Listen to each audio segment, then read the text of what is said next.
से पहले हरचंद के मैं कटौती प्रस्ताव के फेवर में हुआ हूं, लेकिन सच्चाई का एतराफ करता हूं कि बरसों से लगी हुई आग को बुझाने के लिए यकीनन है कि प्रभारी मंत्री ने जो काम किया है उसकी सराहना होनी चाहिए। मैं मुबारकबाद देता हूं। मैं इसे मुबारकबाद देता हूं कि इनका जो संकल्प है काफी मजबूत इरादे के आदमी हैं।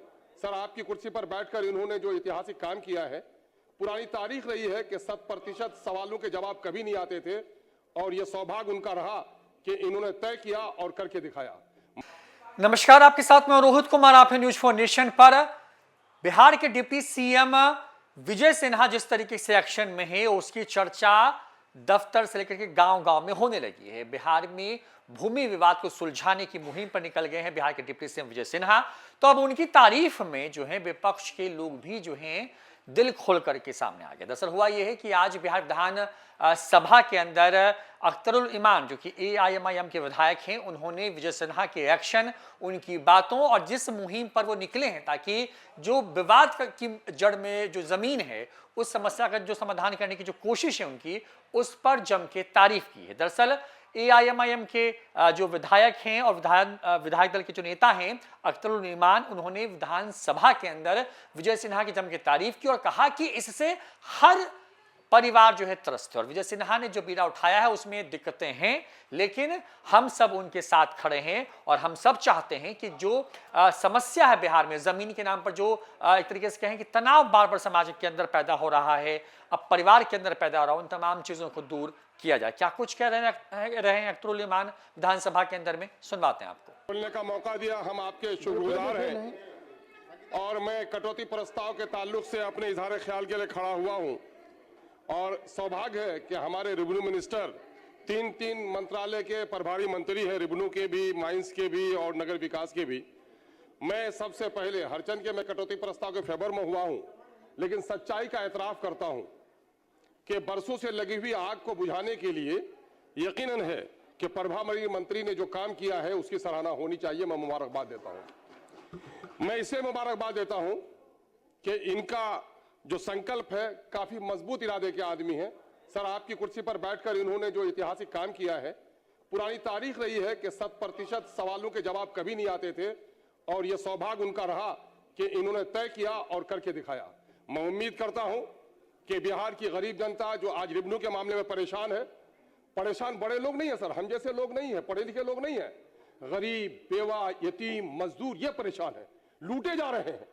और पहले अगर भूमि सुधार करना है तो सबसे पहले सुधार करना पड़ेगा सर भूमि सुधार से जुड़े हुए कर्मियों को। इनका सौभाग्य है, राज्य स्तर की टीम भी अच्छी है, जिला का भी शिकवा उतना नहीं है, लेकिन सबसे बड़ी खराबी अगर है तो कर्मचारी है, कर्मचारी के दलाल है, CO है और RO है, जिन लोगों ने लूट कर आपके बिहार को बर्बाद कर दिया। सर, मैं मिसाल के तौर पर हरचंद के मैं बिहार की चंद बातों को आपके सामने में रखूंगा। 2 मिसाल में देता हूं सर। परी मार्जिन उन्होंने किया, एक तो इनकम्पिटेंट लोगों के जरिए से आपने वो करवाया, ऑनलाइन करवाया और उन्होंने गलती की और उस गलती का मामला रैयत को भुगतना पड़ रहा है।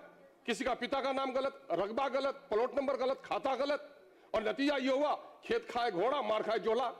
काम किया, उसके टेंडर लिया जिसने, वेंडर की गलती और रैयत परेशान हो रही है।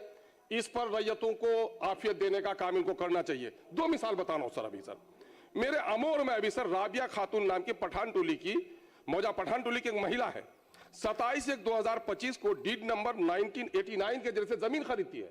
अब म्यूटेशन के लिए देती है, पैसा नहीं देने के नतीजे में उनको रिजेक्ट किया जाता है और कहा जाता है कि 20 साल पुराना केबाला है। 1 साल के केबाला को 20 साल किया जा रहा है। अब वहीं पर देखिए फैयाज अंसारी की जमीन 70 साल तक उस पर पोजीशन है, 5 लाख रिश्वत मांगे गए, रिश्वत नहीं दिया तो लिख दिया गया कि नहीं फला का, इसका फैयाज का पोजीशन नहीं है, दूसरे का पोजीशन है, ये कर दिया गया। सर, ये जो डकैती हो रही है, इन डाकुओं से जब तक नहीं निपटिएगा आप सुधार नहीं सकिएगा। आप मजबूत इरादे के आदमी हैं। मैं आपको कहना चाह रहा हूं कि इन पर काबू पाने की जरूरत है। 2-3 बातें कहूंगा। अकलियत के लोग गरीब हैं, नौकरी में हिस्सेदारी कम है, सर इस पर जरा रहम कीजिए।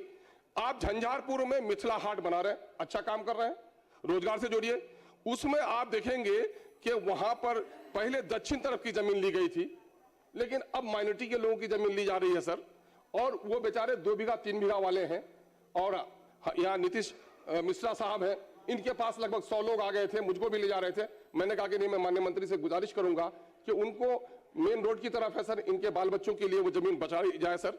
समस्तीपुर में भारतमाला परियोजना के तहत सर शाहपुर बघोनी में और मोहिउद्दीनपुर रजुआ में सड़क बननी है सर। और ये 1956 का हाईवे एक्ट का गाइडलाइन है कि जहां घनी आबादी हो, धार्मिक स्थली हो, वहां बचा के निकल जाना चाहिए। लेकिन सर वहां मस्जिद है, ईदगाह है और उस पर वो लोग बनाने के लिए तुले हुए हैं सर। बेचारे गरीब दौड़ रहे हैं, उसकी कोई नहीं सुन रहा है सर। 22 सिविल कोर्ट बनना है सर, हमारे वहां सिविल कोर्ट बनना है सर। लोग जमीन देना चाह रहे हैं, जमीन देने में कोई दिक्कत नहीं है, लेकिन वहां भू अधिग्रहण करते हुए कितनी बेईमानी हुई सर कि खाता नंबर 214 एक प्लॉट है, प्लॉट नंबर 386 उसी प्लॉट का जिसने पैसा दिया उसका वैल्यूएशन 1,45,000 कर दिया और जिसने पैसा नहीं दिया उनका 6800 कर दिया।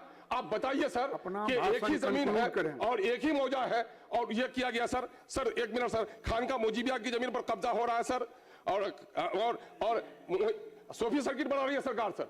और यहिया मुनीरी रहमतुल्लाह अलैह बड़े साधु है सर, उसकी जमीन पर कब्जा किया जा रहा है सर। एक बात सिर्फ सर कहूंगा सर कि खनन के मंत्री भी हैं और माननीय मंत्री ने गरीबों की दर्द को